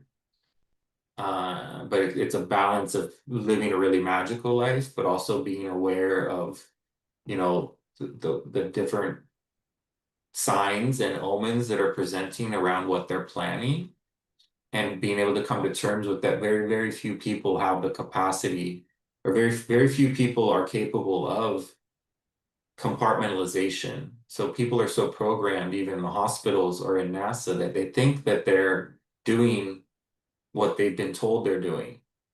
So it's not like everyone has to be in on it. In fact, very few people know how to do that. And they figured out these systems like germ theory. It's so powerful, right? And it in itself could be enough to really lock down humanity, as they showed us in 2020. So the virology stuff to me is kind of almost second when it comes to the heliocentric, because that the Toltecs say that we're not even physical beings, and your death has nothing to do with like what we think it does. It's more of a spiritual experience. And so to see like Toltec teachers wearing masks, thinking that was going to help them, everyone, that was so scary to me, seeing the masking. I think that was a bigger weapon than the mRNA stuff, because the mask really, it dehumanized people. It made them willing to cover their beauty, and or for some it became an excuse to hide, like because they didn't feel beautiful. And that's even more concerning, like these becoming, it's such a hijack of authenticity in so many levels. Yeah. It was such a test, that time, and um, people who criticize the conspiracy theorists, I've said that being a conspiracy theorist was a matter of life and death in 2020. Yeah. It became that important that if you hadn't done the work to Hmm. dig into things and to question authority and to question the mainstream narratives to try and figure out what the truth actually was rather than what the black mirrors were telling everybody, uh, then you likely put your life at risk or lost your life. And so it's so important to do that work. Yeah. But it also leads you to, a very alienated place. I mean, most of the people that I know that are quote Yeah. unquote truthers and are awake to a lot of these subjects, they shake their head and when it comes to their family and their friends and they tend to become increasingly isolated unless they're lucky enough to Hmm. live in a place like Austin where there's a ton of awesome Yeah. people to hang out with. It's true. I feel very fortunate to have a growing community here of like-minded people, and we get Yeah. together on a fairly regular basis. And most people don't have that. So that's where you got to find the others. Like even as a hacker in my teens, it was about finding the others, because there aren't that many of us. But the more we band together and then other people come in contact with us in groups and they're Yeah. like, wait a minute, these people sound very intelligent and the things they're saying actually make sense even though they're totally batshit crazy by what I was taught. And next thing you know, they're part of the gang. So um but what you were saying about Amanda Vollmer and like all of their narratives are getting us to deny our senses, to deny our sensory experience of reality. And so a lot of people, want to default to, oh, this is just a sim that we're in. We're in a simulation and we're in the matrix. And I'm, many times have said that I think that we have an empirical created reality, and maybe that's all illusory as well. I mean, at the very least, it's an illusion in the mind of God, that so I've never been hung up on that simulation versus no debate because I figure like even the ancients in the Hindu traditions, were talking about everything is Maya Yeah. and it's all just in the mind of God all this is being created. So I don't have a problem with that, but I think that there's this overlay on top of an empirical reality that we're getting through our devices and we're getting through the collective consciousness and the belief structures that are governing most people's lives. And so that's where the matrix is. It's really a trick in the mind. And Mhm. that's why the people who are running the show are ultimately wizards, and they're using their Hollywoods, to cast spells in the mind. And those spells are all about getting us to deny the very obvious of what's in front of us. So like when it comes into my research into stones, I found a stone that looks like a heart, Yeah. and has I picked it up in the river bottom, and as a chiropractor, I've studied a lot of anatomy, and so after just a few minutes of looking at this stone, I realized that there were about 8 or 10 different anatomical features in this one rock that were actually in the right place, not just, oh, it kind of looks like that, and I'm like, but this is after I'd been looking into this mountain, which is 3 miles long and a mile tall, that looks like an elephant, I'd been cataloging all of these anatomical features that this mountain had, and the list got incredibly long, right? It's kind of surreal. That for those who aren't familiar with it, I've done a 6-part video series called Unveiling a Titan, where I've just, laid out 2 years of investigation into this mountain. And there's over 50 anatomical and histological correlations. So like the structure of the stone of the mountain is matching up with anatomy, the overall shape. There's a whole bunch of anatomical features. The eye is where it should be, inside the eye, which I've gone in and spelunked. There are all kinds of features, and it's just like after a while, either we are in a matrix and the reality is morphing to accommodate my wacky investigation, Yeah. or there's something to it. It's like those are the options for me. It's almost weirder if it's a chance encounter than anything. And so after looking into this Heartstone, um, I hypothesized, thinking of the scientific method, that, well, if I can find one, there should be more out there, right? If because that's how it works, it should be repeatable, it should be scalable, because there's going to be all kinds of different sizes of creatures. So there could be little hearts and there could be big hearts. So I went out with new eyes looking at geology, and this is my point when it gets back to our senses is, what if some Mm. things are the way they appear to be Right. rather than what we've been taught they are, Yeah. right? Like when you're looking at layers of strata, which we're said are forming from tectonic activity where the plates are banging together and giving rise to mountains. And then that's breaking up these layers. And that's why you can see all this grain and these swirls of different rocky structures around the world. Okay, well, that's one explanation. But it also looks a lot like tree. It looks like tree grain in a whole variety of different ways. And what if that was once a big tree? And we're told that's impossible for a variety of reasons. Mm. And so the more I dug into it, the more I started to recognize this pattern, of these stones that are highly repeatable and Yeah. specific. In Yeah. fact, I found this one this morning Mm. on on the beach, Wow. and this matches anatomy to a Mm. T of Mm. hearts. It's so good. And I've literally got hundreds of these that I've been showing in videos and interviews for a long time now, and cataloging all of the anatomical features of them. Hmm. And and it's like we're told that these are just broken pieces of rock that Hmm. banged around in a river bottom and Yeah. and and took on this shape. But when you see the anatomy laid out and you see all the things that I presented on my channel, you realize that mathematically this one's amazing. It's got so much. If I were to wet this right now, it just comes alive. It looks blood red. Mhm. So, this is my point, is so many of their lies are getting us to believe that we're not spiritual beings, that it's all, a mechanical accident, this world that we're in, that it's curving when it's not curving, and it's we're spinning though we don't feel spin. And Mhm. even though that rock over there that we call marble has swirls and it looks a lot like tissue that's Mhm. petrified to stone, it's not really that way. It's just a trick of the eyes and a trick of the mind, because we are pattern recognitionists.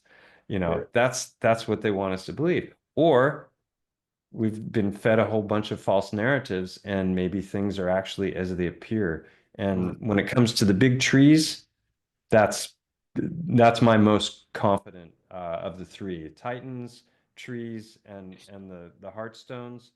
The tree evidence is phenomenal, and I've cataloged that on Mhm. my channel in many live presentations and interviews, and shown that there are data point after data point after data point, and everything doesn't just match up a bit; it matches up to a T. Mhm. And so I think that there are proofs that are self-evident, right? When you see them, they Sure. are the proof in and of themselves. Yeah. And so with the trees, that's definitely the case. Wow. And I've talked a lot about the heart, the helical heart, which I'm sure you're familiar with, and this, that it's a band that can be unrolled, Hmm. and this So was cool. discovered in 1972. I've given presentations on that, and that that is when he dissects it and he opens it up and then closes it back. Mm. It is the proof in and of itself, Yeah. right? It can be repeated, it's repeatable, and it works with all kinds of different species. Yeah. But you don't have to create some scientific experiment and Right. study it in order to understand it. As soon as he does it, it's showing you the proof of what it is. And so I think that's true with the trees, but we've all been Mm. paradigm blinded and we don't see the forest for the trees, literally. Wow. Oh man, yeah, the truth is stranger than fiction, and it's so exciting to move into it with open eyes. And and almost like a psychedelic way, like just asking the questions, you know. So like I'm my next workshop is in Sedona, and that place Mm. is really intense just to be in the presence of all that, you know, and they say there's like vortexes there and people go missing and there's like power and stuff. And so when, you know, when you're in, have you been to Sedona? I have. It's unreal. It's such an amazing place. It's Yeah. been a long time. I haven't been there, Yeah. since I got Titanology eyes. Okay. But I've looked at it in a lot of photographs and on Google Earth as well. And I'm fully convinced that that whole region is all part of one big tree. It's So amazing. all of the sandstone that you're seeing in Sedona, that's all part. So if you just Mm, analyze tree grain, look at trees and how they look when they're decomposing and breaking down in the forest, look at all the magnificence of cedar grain and mm, all the swirls that it has and what it looks like when it has a knot and what it looks like in cross section. If you start to analyze all that stuff and then you look at the mountains, you'll see them for what they are. And in fact, a lot of the towns in that region have little names that are like tips of the hat too. I can't oh, remember any of them, but cool. I was in I had a conversation with Michelle Gibson at one point, and we were talking about she was mentioning that some of those different town names are Yeah, actually alluding to the idea that it might be tree. cool. And so yeah, it's an incredible subject. I always recommend a channel called Hangman 1128. Okay. He's the guy that really turned me on to the subject of the big tree. I'd seen other stuff before, but he was boots on the ground with HD footage, and Mm, he showing here's the tree, there's a giant 100 foot wide version of the exact same thing that's identical to what I'm holding up in my hand right now in every way except size, right? mm, And he's just constantly showing here's tree, here's stone, here's tree, here's and it's identical. And so when you realize that sap doesn't petrify to amber. Amber is soft. Amber can be dented with your finger. It's only a 2.5 on the hardness scale. So if you imagine what would actual petrified sap look like, it's mm. quartz. Wow. And it comes in all different kinds of colors. And Mm, quartz seams are where they are mining to find gold veins and silver veins. So the trees had the metals flowing through their blood just like we do. yeah. And then when they got zapped, probably the Phoenix event, Yeah. right? Medusa, Phoenix, electromagnetic plasma changeover event, the plasma apocalypse. These are all names for the same kinds of events that were spoken of by all the ancients where the shit hit the fan and a lot of stuff turned to stone. And it's not so far-fetched if you accommodate or incorporate all of those ancient ideas into a worldview. It's only far-fetched if you believe the mainstream narratives about heliocentrism and geology. But Yeah. it's, Sedona is Mm, phenomenal. I went to the Black Hills of South Dakota with Hangman. We toured for a week together. And I cool. went to Garden of the Gods in Colorado. And it's just so obvious when you're up close and personal what you're looking at. There's Yeah. no doubt in your mind. It's self-evident. And yeah, and then there was something else you said that I thought of that was maybe it'll come back to me. Um, Cool. Thank you, man. Yeah, it's just so much more to have these concepts and to go be in the presence of like even just being in the redwoods, the trees are so massive compared to so many other trees. You know, the presence it just makes you feel so not in a negative way, but the smallness, how small you feel in comparison to these giants. And then so hmm. to think about these, And the sequoias even more so. yeah, big time, Yeah, just huge beings. And the old photographs of like all these people, you know, sitting on um, stumps. stumps. Yeah, the stumps of mystery they call them. And there's an interesting holes. Yeah, imagining what was going on, what you know, like you bring in the movie Avatar, and it really is sort of pointing to what likely was playing out, you know, and gives more of an indication of what Native American shamanic nomadic people dealt with. They weren't this cowboy western story that we're told where you just bows and arrows, and I don't know, it may have been so much more going on, just very recently as far as like what kind of Oh yeah. devastation happened. Yeah, a lot of people put the last reset like around 1850 or Mhm. something like that. And, reset being some kind of a pretty widespread cataclysm. All of the cities, all of the, especially North America, they all have their great fire tales. There's all of this evidence of massive mud flows and, buildings that are buried up like 2 stories where when they pull the earth away, there's actual facades and doors and windows. Like you wouldn't dig down, for a foundation for a giant building and then put doors and Yeah, facades up against the earth. It's like it's so clearly that yeah. earth wasn't there when those structures were built. And it just the deeper you go into it, the more laughable the narratives that we've been given become, because it's just like a cookie cutter where they just told the same stories over and over again all around. I recommend the channel The Archivist, also known as Waking Up with Analog. He's chunked tens of thousands of newspaper articles for the last over a decade, and Mm, basically he's going through the newspapers from the early 1800s up until 1910, 20, when the Rockefellers took over publication, universities, education in general. And, that's when all of our new narratives started to come in. But those newspaper articles, which he's been collating and organizing by subject matter and by state, he's got a whole series called Anomalous America, and he's gone through about half of the United States and going state by state and showing all of these different articles that are showing that we had giants, we had buried civilizations, multiple layers, we had giant kinds of creatures, we had all kinds of different forms of petrification. All of this stuff was spoken about eloquently and matter-of-factly in these old newspapers. And then that wow. all becomes myth and fairy tale in the space of a decade or two as the Rockefellers roll in and take over medicine, education, and publication. It's like, interesting how that happened, And so each one of those different rabbit holes that we talked about is in and of itself a narrative destroyer. But when you go into them deep enough and understand how they interlock, then it's just decimating the mainstream narratives. And you know, a lot of our friends have been doing that in a whole variety of ways. Yeah, totally. There's not a lot of people that are willing to do this, but those that do, seem there is some sort of spiritual, energetic support that comes in.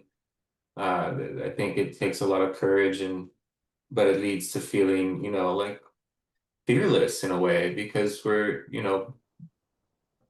just not letting the paradigm blindness get in the way of our, because this is knowledge of self actually, but to become knowing of these things leads to like it's such a personal process that you go through a transformation and you become more aware. Your consciousness increases your capacity to use your senses again in a way that others haven't been. And for the Toltecs, they say that you eventually move beyond the five senses if you practice this work, and then it leads to being able to use almost like dormant aspects of our energy field, and you can start to tap into yeah, the other side of things or go into other layers of the onion. And there are other dimensions that shamans speak about learning to stay in for long periods of time, and all kinds of unique adventures open up. So I think that the world is in need of that as well, is the more active, like what we call the active side of infinity, or accessing what Toltecs call the second attention. So lucid dreaming, being able to use our perception in magical ways, I think it will lead and support us in being able to navigate the type of tyranny that is closing in theory, because the Toltecs found that their greatest discoveries were when the conquistadors came, they had to figure out how to use their stealth and their magic in ways that they would have never learned had they not been under so much pressure and put in such almost impossible situations. So we're in a time where it seems like our back is up against the wall a little bit. And my feeling is that there's so much more to what we are and that we're more powerful than we've been led to believe. And it doesn't take that many people to be able to make a difference, especially if those people are dynamically aware. Because the Toltecs also refer to like a shaman experiences 100 times more intensity than an average person. So they live in a way like 100 times longer of a life because they say time is measured by intensity, not by seconds or minutes or hours. So That's interesting. when you're on Yeah. psychedelics, like your hair can grow much quicker in that 6 hours on acid or Hmm. something like because you're in a different process. And so that 6 hours on LSD might feel like it went by like that. But on the opposite, it also feels like it was a really long experience. So when we It's kind of start, like when you travel, you have a really action-packed, week or 2 weeks. Sometimes it can feel like you've lived a year of life in yeah, 2 weeks, like yeah, going to these different events that we've attended. That's how it feels. It's like you have so many memories and interactions, and whereas in your everyday mundane life, you could go a month without, a whole lot of novel things happening. So I really like that time is measured in intensity. I'm going to definitely remember that one. And cool. I was just thinking about like all the suppression, like when they went after flat Earth with the algorithms, they're trying to squeeze it, and it's like, and the more they squeeze it, the more everything leaks out between the fingers, Yeah, right? And so then you get Tartary, and you get mud floods, and you get World's Fairs, and you get all these other little rabbit holes going other directions, and mhm, those take on speed and growth, and then a lot of those people have already like integrated the ideas of flat earth, so it doesn't really matter so much that the censorship is there, and then those ideas start to permeate and reach people through other means, so they actually kind of shoot themselves in the foot when they do the censorship. And I agree. I was thinking about what you were saying about psychedelics, and going back to the Mhm. stones, and how it, you and I both have had a lot of experience with psychedelics. You probably a lot more than me.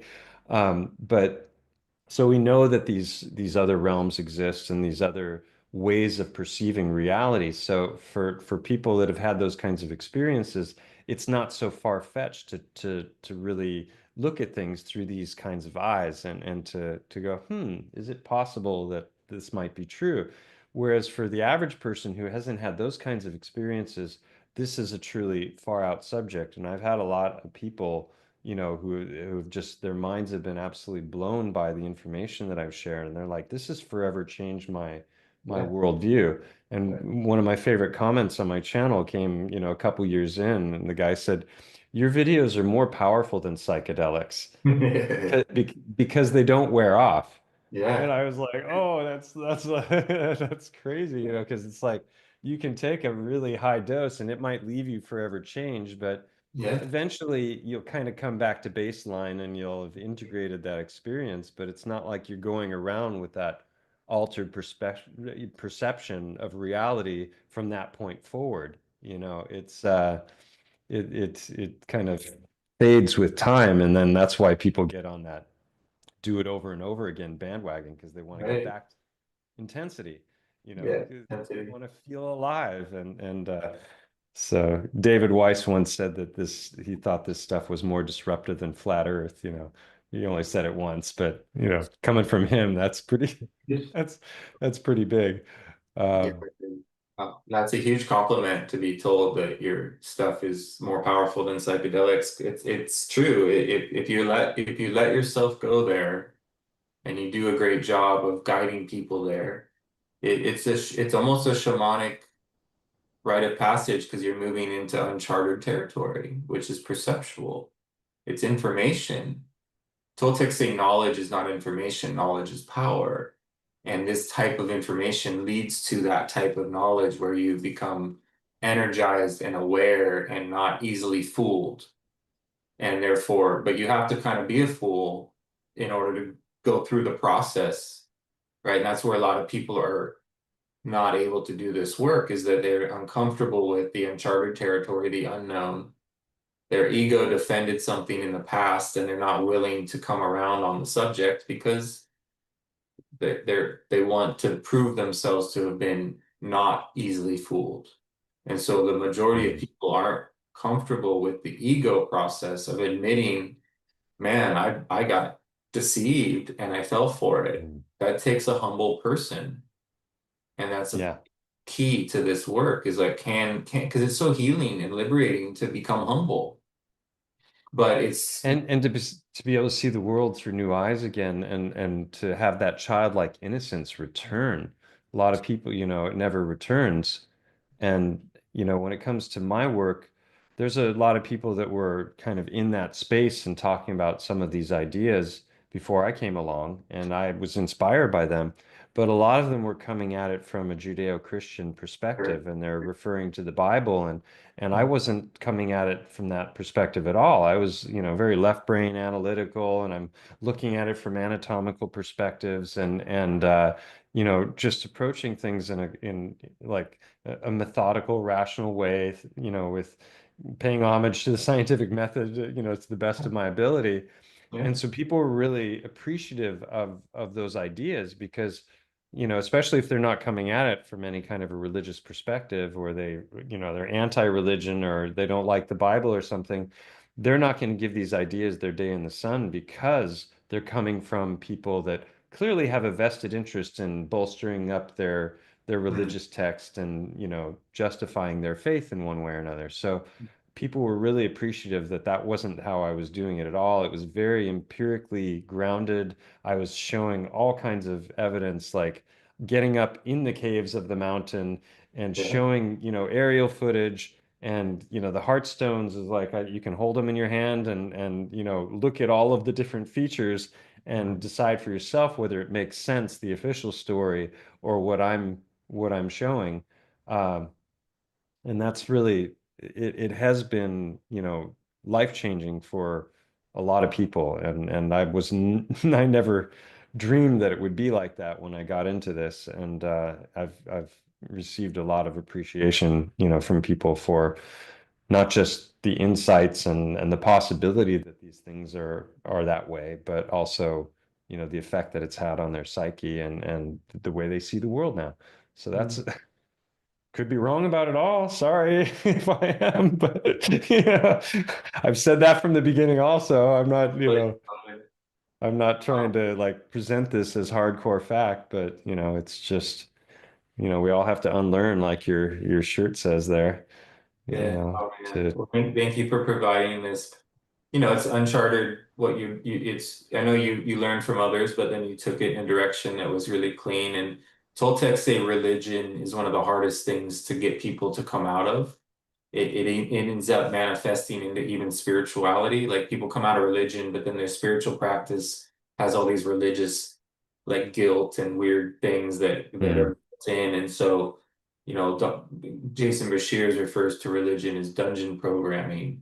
And so there's yeah. so many programs that people, and it's either you're religious and you think that God made this in 7 days, and or you're, you're into that evolution, and that like in South Park, that like a fish fucked a turtle and it turned into a monkey, and the monkey fucked its brother, and like it's just so funny what we're told. From goo to you by way of the zoo Yeah, is what Rob Skiba used to say.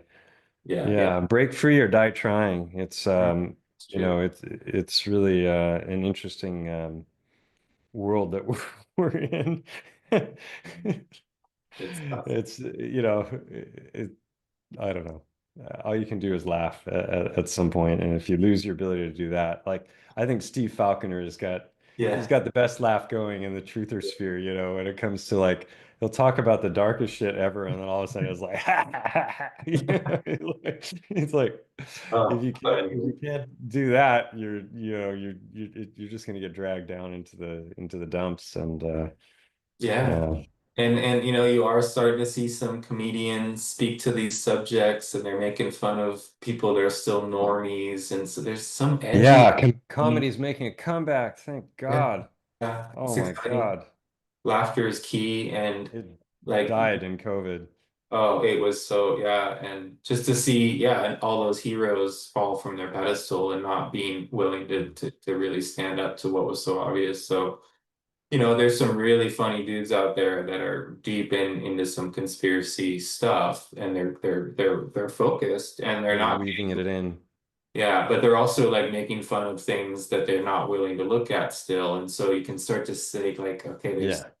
this division still, and there's just like certain areas that people won't go, and because their paycheck would be, you know, it changes everything. You go into certain areas, you start to get canceled. So maybe they're being strategic, but you know, you and I are just always going to talk about it without worrying about that, and trust, because I could always be a carpenter again. I can always go do whatever is needed to thrive, and there's a lot of freedom in that. But if you're caught in a paradigm where you have to earn your income based on not talking about certain subjects, it just suffocates everything. And so we need people to like take off the blinders and trust that there's always a way to make a new living or a new career. And you're a great proof of that, that you can keep changing your life based on what feels good for you and healing and appropriate, and so many places to live and so many communities that are available to connect to. So thanks for your time, brother.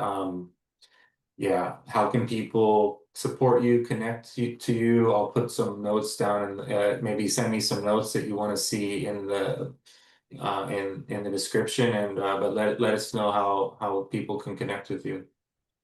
Yeah, I mean I'm all over the place when it comes to social media. It's Stellium 7, not 77, All just right. 1 7, and it's Stellium, no space between the word and the number. Um, Awesome. and YouTube is where I'm mainly active, but I'm on X and Facebook and other platforms as well. Instagram is kind of my main one for just sharing random shit that I find funny or I think people should know about. And but it's not so organized. It's just whatever I'm in the mood for at the moment. But yeah, other than that, it's just my YouTube channel. And if people sub, and you do watch some videos, please comment because Yeah.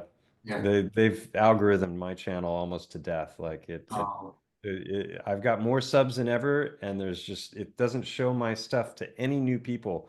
shit. It's wild, Yeah. and the numbers. So anyway, but it gets out there through, speaking engagements and interviews, and we're just getting out on these subjects, and I see more and more little like TikTok or Instagram videos that I can see are incorporating different ideas that I've been sharing for some years now. They don't Yeah. usually credit me for them, but it's nice to see it spreading to a wider and wider audience because at some point there'll be a tipping point where, just like now, when I started with the whole Earth shape thing and NASA fakery, I was like one of one or two people in massive comment threads that was mocking it or trying to, wake people up to, the deceptions. And now when you see something from NASA or SpaceX, it's just tons of people. So it's like, okay, I don't have to do that anymore. There's lots of other foot soldiers now, and if this was so dangerous, there'd be a lot of people who, we admire that you've probably interviewed and others who would be, being taken out. Right. There's nobody that I mean, every once in a while somebody dies or goes missing or something, but for the most part, they're not martyring people. They're just trying to get people to look elsewhere. Yeah. So be courageous. Don't be afraid to stand out. And Mm. if you lose some friends or family stops wanting to talk to you, you're going to meet some other people that are a whole hell of a lot cooler and that you resonate with. And they're going to, allow you to be yourself and express yourself without feeling judged. And it doesn't mean you all have the same views, but back when we were kids, it used to be a badge of honor that you could be friends with somebody who had a different religion from you or a different political ideology, and you didn't have to cancel them from your life because they didn't believe exactly as you believed. I mean, when did that come about? That came around during COVID, and it was part of the psyop. It's like, and people not knowing what gender they are anymore, and thinking men can have babies and all these ridiculous ideas. That's not coming from people. That's coming from organizations that are pushing agendas and literally controlling people's minds. And that's where all that stuff we talked about in the beginning is important to dig into, because if you don't understand how it works, then you're going to be a victim of it. Amazing, brother. Powerful share. Always love talking with you. So good to meet you at Music and Sky. Can't wait to see you at the next And event. Confluence. Yeah, yeah. So I'll be I wasn't at Confluence, but I'll be Oh, there. you weren't last time. I thought you were there. No, Where I thought we've seen each other twice now, but maybe it was just Music and it Sky. was just Music and Okay. Sky, but I'll be Alec asked me to teach a workshop and to do a speaking event at Confluence this year. So I'm excited to be there for the first time and meet everybody that is part of that and be on that land, and yeah, so cool. So man, I can't wait to hang out sometime. Maybe I'll come over and hang out with you one of these days. I've always wanted to get over that area. So You're always welcome you've got a place to stay here if you want to come to Spain, and maybe I'll see you in Topanga. yeah, I'll please sure I'll be come. back to the States in 2026, unless they roll out more fuckery, Yeah. but Cool. so I can't wait till our paths cross again. Thank you for inviting me on. It's been fun talking with you and everybody else. I hope you Yeah. enjoyed Totally. it, and check out the channel. There's lots of empirical evidence for everything that I was just talking about, as far as biogeology and all Mhm. these other things. So Well, and yeah. please, everyone, one way you can support Mike is purchase his book, The Hacker Prince. It's Mm. Oh worth yeah. reading. And Mike does a lot of work for free. And this is a way our community can support each other. Yeah, So this is the first time I've had a product. yeah, I mean, I haven't sold anything, or yeah, so anyone who does like what I'm doing, that's a way to do it, and it makes a great gift. Christmas is coming up, yeah. and it's a fun read, and I'm going to be working on an audiobook in the next couple Oh, weeks. cool, cool. So So it'll that's be the your next. voice. Yeah, I'll read it. Awesome. Good for you, So man. That's huge. yeah, Okay. All right, everyone. Much love. Good to be with you all. And we'll see you next time.